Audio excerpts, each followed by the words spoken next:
The poor fellow soldiers of Christ and of the Temple of Solomon in Jerusalem, better known as the Knights Templar, are as absolutely famous as they are subject to being associated basically with nonsense masquerading as history.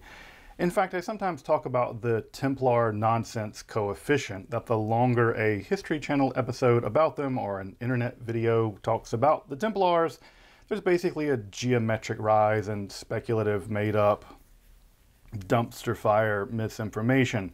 The Templars discovered the Kabbalah, or they found the Holy Grail, or the Ark of the Covenant, or all those socks that go missing from the dryers all over the world. They were all in the Temple Mount somehow. And then there's something, Mary Magdalene, baby, magic, RH negative bloodline, Atlantis for some reason. Let's just throw Atlantis in there because, of course. But then they buried their treasure over in Canada and Nova Scotia on Oak Island, which there's some Michigan guys digging that up. And then they rejoined the Zeta Reticuli people via the Bermuda Triangle after waging a successful space war with the Black Cube Blizzard people out there near Saturn. And they're now, I don't know, waging a war against the undead and Ravenloft or something. You know, average History Channel, average conspiracy tube drivel. But it's ironic that in all this bovine diaper filler, that the actual mysticism deeply connected to the founding of the Knights Templar is basically never discussed or explored. Well, except for some cringe Catholic propaganda like, you know, you want to be cool knight warrior dudes, right? Well, be like a 12th century monk and don't think dirty thoughts, and you too will be a knight warrior dude for Christ if you don't think the dirty thoughts. The truth of the matter is that the Knights Templar do have a absolutely fascinating connection to some of the most profound and moving mysticism in history. A mysticism of self-annihilation through love, culminating in a divine, ecstatic kiss. A mysticism developed by a monk himself from a knightly family. So he kind of knew the ropes about this knighthood business, and actually cousin to one of the core founders of the Templars, Hugh of Payne, but who also composed what might be considered today to be the spiritual manifesto at the very foundation of the Templar movement, itself imbued with contemplative mysticism, but also a lethal spirituality in which malicide, the killing of evil, found mystical justification. This is the mysticism of contemplation and love of the Cistercian monk Bernard of Clairvaux. If you're interested in magic, hermetic philosophy, alchemy, Kabbalah, or the history of the occult, make sure to subscribe here to Esoterica and check out my other content on topics in esotericism. Also, if you want to support this work of providing accessible, scholarly, and free content on topics in esotericism, where we actually get behind the misinformation and get to the actual facts of history, I'd hope you consider supporting my work over at my Patreon with a one-time donation, with the super thanks options you can find beneath the video, or picking up some of our cool black metal style merch over at the store tab of the channel. But now, let's turn to the actual mystical foundations of the Knights Templar, a combination of contemplative mysticism, divine love, and spiritual warfare made truly lethal in the thoughts of Bernard of Clairvaux. I'm Justin Sledge, and welcome to Esoterica, where we explore the arcane in history, philosophy, and religion.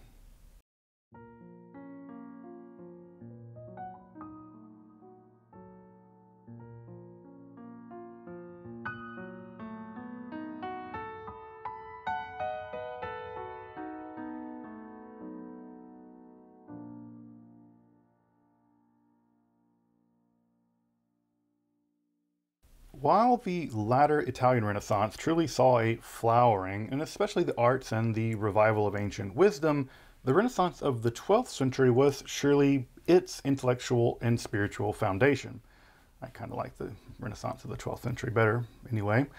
It was a time of extraordinary literary output in both religious and popular imagination. It was a massive translation projects from Arabic to Latin that saw the foundations of things like alchemy, astrology, and ceremonial magic in Western Europe. And there was a brief interlude between the First and Second Crusades and a general sense of reform sweeping through the Latin West. I know that the medieval period is sometimes thought as static, but it was incredibly dynamic, and the 12th century was extremely dynamic. In the monastic world specifically, this reform sought a return to a more literal understanding of the Benedictine rule, rejecting what some monks at the time took to be the rise of monastic decadence. Monastic decadence. They were like eating cake. This reform movement produced, among other movements, the radical white-habited Cistercians, convincing dozens of his friends and family into monastic life. Bernard of Clairvaux would enter the new order in around 1113 before himself being made an abbot in 1115. 2 years. Now, this isn't the place to recount the details of Bernard's extraordinary life. He was an advisor to popes and kings and princes. He moderated a papal schism in 1138. He personally called for a crusade in 1146, but it failed in 48, and that was something he never really lived down. He laid siege to early scholastic philosophy in his battles with Gilbert de Lepore and Peter Abelard before passing from this world on the 20th of August, 1153. He would be made a saint in 1174 by Alexander III and a doctor of the church in 1830 by Pius VII. Indeed, he stood in a unique place in church history, somehow the last of the church fathers, but also the first true great medieval luminary as well. His letters, he corresponded with the abbess, scientist, and mystic Hildegard of Bingen, including the who's who of everybody else that was famous during that period, but around here we're Hildegard people. He composed sermons and treatises that now comprise 3,500 pages of beautiful Latin style in total. It's a monumental output worthy of a truly titanic figure. And as well as an abbot, politician, and social organizer, Bernard pioneered the mystical agenda that would lay the foundations of European mysticism for centuries to come. Down to this day, if you consider yourself a mystic, you probably at some level owe your debt to Bernard of Clairvaux. In fact, even among non-Christians, I'd say he's influential. His most important mystical works include his tracts on the degrees of pride and humility, which he argued that what we might now call the ego is a central impediment to mystical union with the divine. On loving God, which argues that the experience of love alone, and not logical argumentation of any kind, is the only true path to the divine. On grace and free will, which argues that though free will is only truly made free through her participation in divine grace, you doing whatever you want isn't really freedom, actually. On consideration, which outlines an experiential, mystical meditation starting with our body to the world around us, the world within us, and eventually to the spiritual world itself. And his most powerful of all, his sermons on the Song of Songs, or the Song of Solomon, the greatest biblical love poem, is a series of over 80 sermons on the mystical union of the soul with the divine through love, sealed with a divine kiss. The kissed being the soul, the kisser being the divine, and the pure love, the kiss itself. Now, to be honest, there is just a whole bunch of episodes on really just introducing Bernard's mysticism, especially the progression of pride to humility, the way of contemplation and experiential meditation, the freeing of the will through grace, and finally, again, the experience of divine love through the mystical kiss. It's a tour de force as far as a mystical itinerary goes. Even his debates with the proto-scholastics are of such important, decisively important historical tact here, because they're one of the places where mysticism and philosophy begin to clearly drift apart in the Western intellect and the psyche. His debates with Abelard are absolutely decisive in showing how mysticism and philosophy, they begin to go their own separate paths in the 12th century. Though Bernard, to be clear, can never be accused of anti-intellectualism. His possession was simply that dialectic can only take us so far, and that only love through grace could take one in the end to union with the divine. That's a very fascinating position. Indeed, this position is perfectly captured in Dante's Divine Comedy. Recall that the pagan poet Virgil escorts Dante only so far, and then his earthly love, Beatrice, can only take him so much further still, while it was reserved that Bernard of Clairvaux, that Dante selected to escort him to the Mother of God before uniting him with the love that moves the sun and stars. If mysticism matters to you, Christian or not, Bernard is simply one of the most important, insightful, and profound mystics in world history, and absolutely worth a study. I'll be including some starter texts at the end of the episode if you want to get started really getting into Bernard of Clairvaux. Well worth your time if mysticism matters to you. However, in this episode, I want to talk about Bernard's mysticism, but specifically in the context of his co-founding, as it were, the Pauperes Communitalis Christi Templique Salomonici Hierosolymetanis, the poor fellow soldiers of Christ, and the Temple of Solomon. It's a bit of a mouthful, best known as the Knights Templar. Now, for what it's worth, if you want to get a background on the Knights Templar and you don't want ridiculous pseudo-history, Malcolm Barber's books are the absolute best on the Templars. His 2 books on them are incredible, and I would say they're the most historically reliable. If you want something a little bit more popular and approachable, Dan Jones's book is also well worth getting into. They're both fantastic introductions to the Templars. But in short, following the indiscriminate slaughter that we call the First Crusade, the areas under European occupation became unsafe for Christian pilgrims moving through that region. By unsafe, I mean that they were themselves subject to predation and banditry and large-scale massacres, sometimes massacres in the hundreds, because this region has never known and would never come to know anything like waves of foreign occupation and unending horrifying cycles of violence. However, some otherwise kind of, underemployed knights sleeping in their mom's basement at the Al-Aqsa Mosque, probably inspired by the Knights Hospitaller, who themselves, by the way, were providing medical care to those pilgrims. They decided to basically give physical protection for pilgrims in the region. Originally consisting of about 9 knights, including the cousin of Bernard of Clairvaux, Hugh of Pain, they appealed to King Baldwin II of Jerusalem and Watermund, the Patriarch of Jerusalem, to create a kind of semi-monastic knightly protection racket.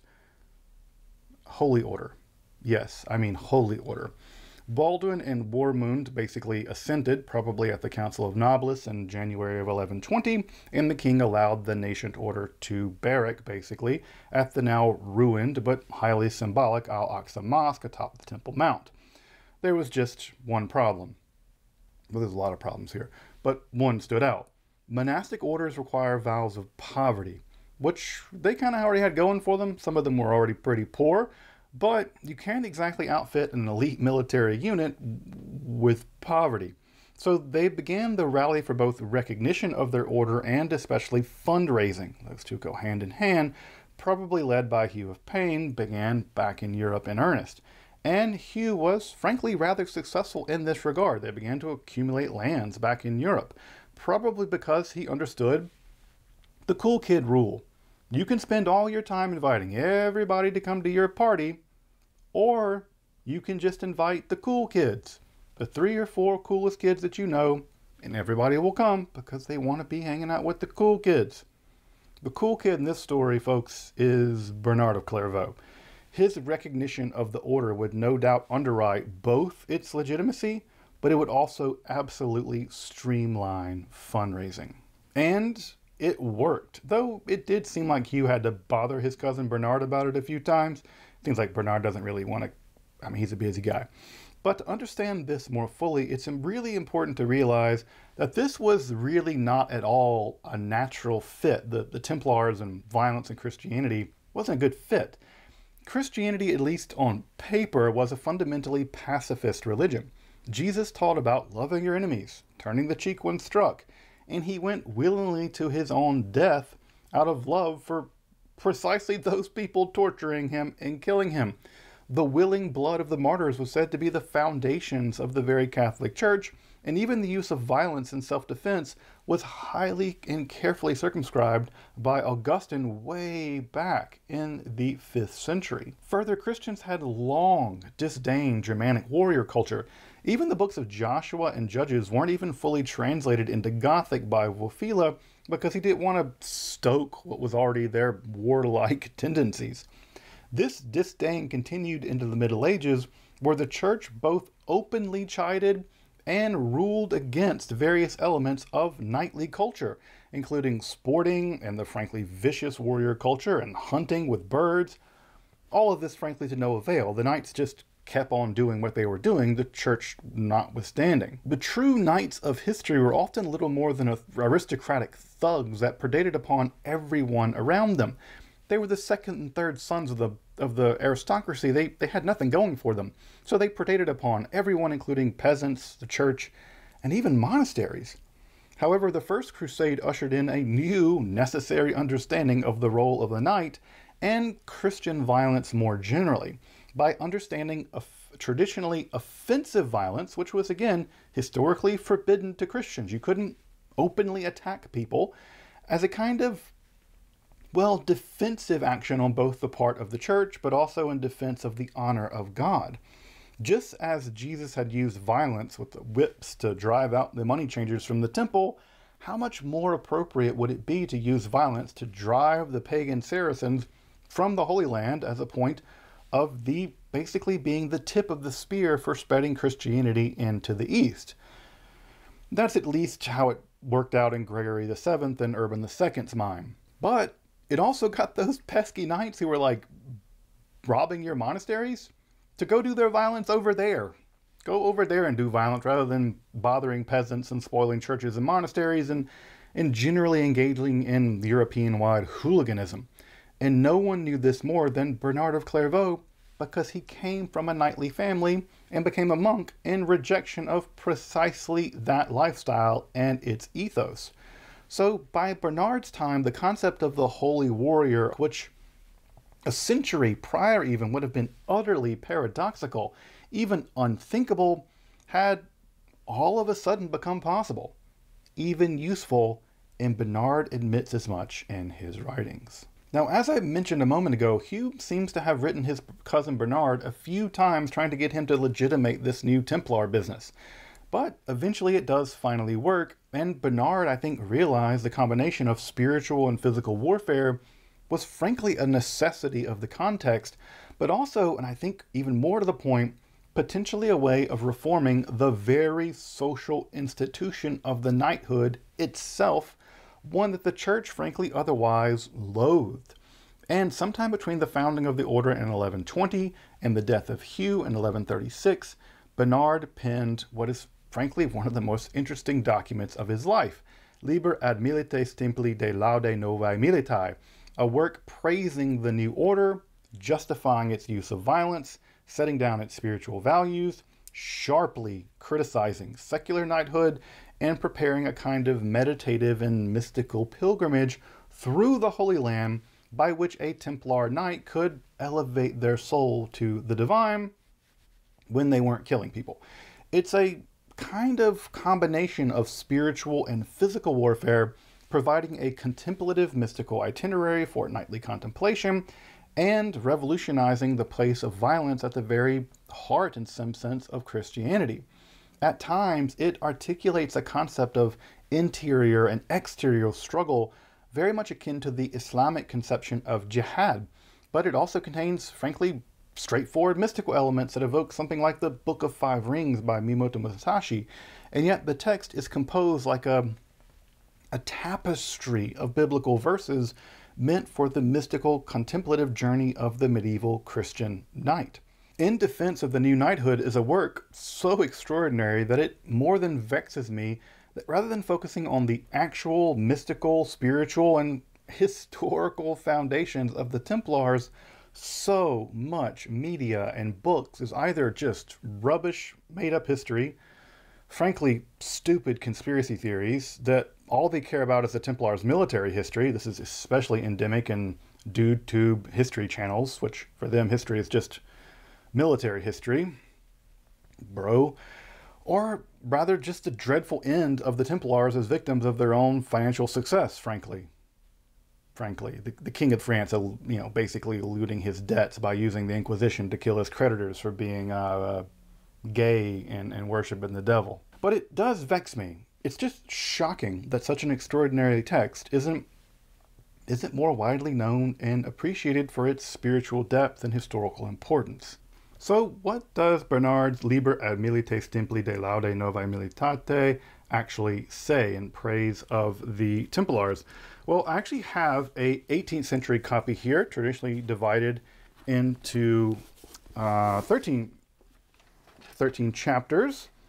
This will actually be in the Antiquarian Rare Book Catalog for this winter.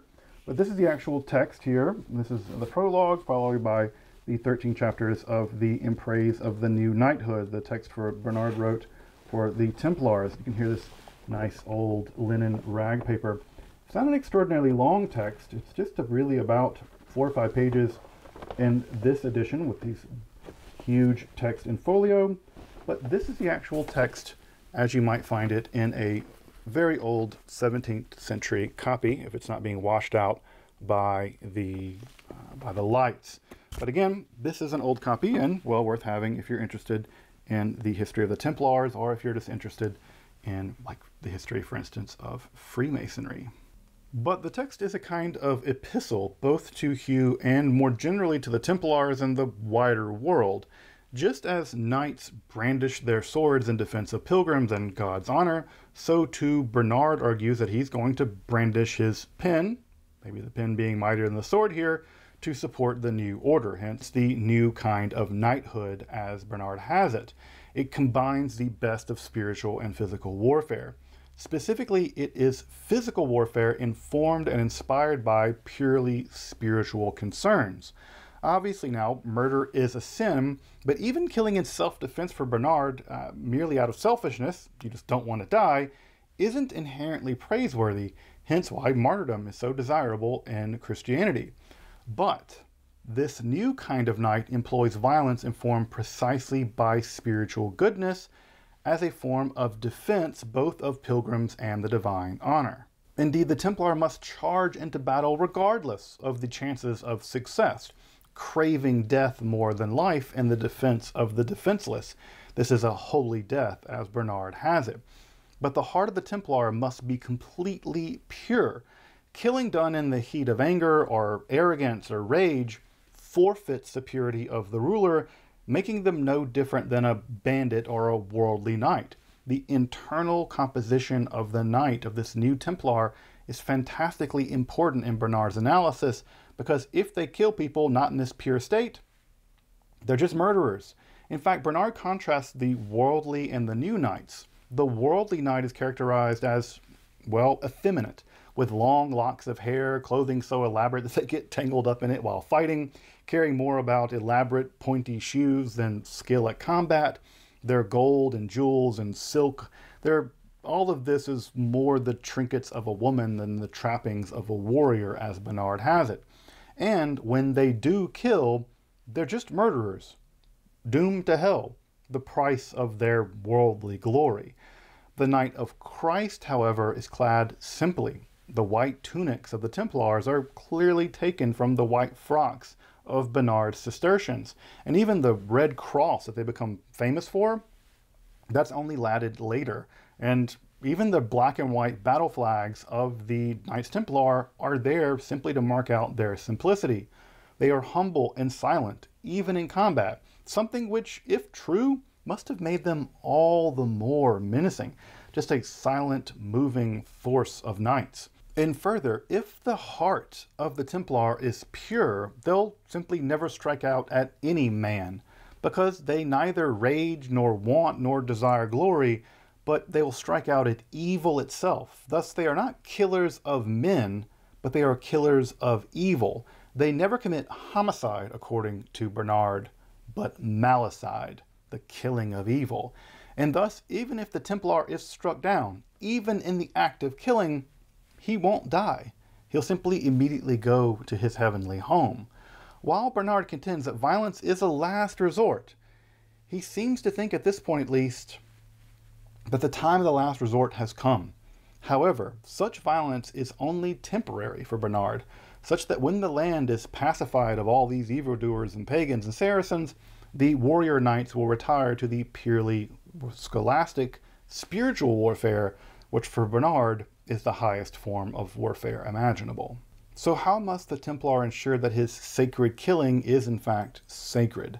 Aside from having gone with the correct intention going into and engaging in combat, he must also lead a completely sacred life far more akin to a monk than to a warrior of the day. No fancy clothes or horses, no wives or children. Celibacy is the expectation for the knights for Bernard, even with sleeping with the light on when they travel together and have to sleep in the same room so they don't get too cozy. Templar cozy. They have simple rations, their hair is cropped short, they do not engage in hunting, dice, or chess. Rather, they spend their free time simply repairing arms and armor. They don't keep the company of singers or jugglers or troubadours.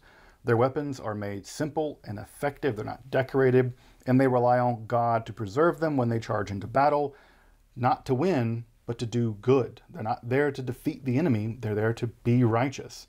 Faith, not deceptive tactics and strategy, mark out the Templars, who are to be gentler than lambs, yet fiercer than lions. Their quarters in the Temple of Jerusalem are made to be far more spiritually sublime than the previous material glory of the Israelite temple, bedecked with cedar and gold. It is precisely the poverty of the Templars that makes the temple spiritually wealthy. Rather, the monastic simplicity of their temple barracks marks it out as uniquely holy. Indeed, they are to follow in the footsteps of Jesus, who drove out the money changers from the temple. Now these warrior monks drive out the Saracen pagans. The Israelite temple stripped of gold and jewels for the crucified Son of Man, the Saracen mosque stripped bare, transformed into a monastery of righteous poverty and the training grounds for the destruction of the pagans, the defense of Christian pilgrims, and the spread of the Gospels is, for Bernard, the truest and most worthy revenge for Christ. Not that I really imagine Jesus being much in the revenge game. What follows at this point in the text is a positively fascinating shift in Bernard's thinking. With the justification, praise, spiritual, and practical direction of the Templars set, Bernard now pens a kind of mystical journey of the Holy Land that functions something like a meditation guide for the Templar Knight based on Bernard's own mystical experiences. This is taking Bernard's mysticism and then transposing it onto, well, the Templar life. In other words, the text uses the geography of the medieval Crusader states with those of the same locations in the biblical narrative as they appeared in the life of Jesus as a kind of mystical journey of the Templar soul through profound humbling to spiritual union with the divine. This is interesting because Bernard himself actually chided monks from making pilgrimage to the Holy Land. For him, they should just stay inside their monasteries and do the real work, the real spiritual work, well, within those walls. And he himself never visited the very places that he writes of. He's taking it all from the biblical literature. But again, for him, it's a mystical interior journey designed for the Templar. But I do suspect that these sections could easily be read aloud or studied or contemplated by a knight as they actually visited these various places during their duties in the Holy Land. Thus, the text functioned at least two levels, all the while truly showcasing Bernard's mysticism as it became tuned for these new warrior monks. Bernard's mystical journey flows from Bethlehem to Nazareth to the Mount of Olives, but up through the Valley of Jehoshaphat, over to the Jordan River, back to Mount Calvary, and then to the Church of the Holy Sepulchre, before ending at Bethphage and Bethany, all of which are imbued with spiritual significance taken from the life of Jesus in Scripture. The journey begins, logically, with the birthplace of Jesus, Bethlehem, Beit Lechem, the house of bread, where the Word became flesh, the house of bread becoming the house of life for all peoples, spiritually feeding all those in the world for Bernard. Thus, the knight need not worry about material food. His rations are simple because he is spiritually fed on the bread of the true life. There we go over to Nazareth, where the infant Jesus grows into maturity, such that the Templar should grow mature as well, as a knight beyond worldly concerns typically associated with the knighthood. They need to grow out of being a baby knight into being a mature knight. Their combat with the Saracens a mere surface for their real internal spiritual maturity, which secures them salvation as glory rather than worldly honors. However, looking from their monastic temple, they can see over at the Mount of Olives. But before going over there, they have to descend. They must humble themselves and descend through the valley of Josaphat before ascending up to the Mount of Olives, by abandoning their individual vain pride, the most typical trait of a knight at this time, in the valley of humility. Only then can they ascend to the mountain of righteousness and to resurrection. Purified, they take themselves through the desert to the Jordan River for baptism, where they would be washed of their worldly connections and sins. They would be purified, now truly a knight of the new kind. Returning to Jerusalem, they summit Mount Calvary, where Christ conquered death itself, such that they themselves no longer need to fear death, but they can rush headlong into it to awaken to eternal life through their military and spiritual service. There, the warrior pilgrim meditates upon the Church of the Holy Sepulchre, where the bulk of Bernard's treatise dwells, as a kind of preparation for the righteous and holy death. Here, the treatise presents Bernard's entire mystical theology, anthropology, soteriology, and ecclesiology, all on display in a very short, compact form as a kind of tour de force of mystical pedagogy. It's like a short version of Bernard's whole mysticism.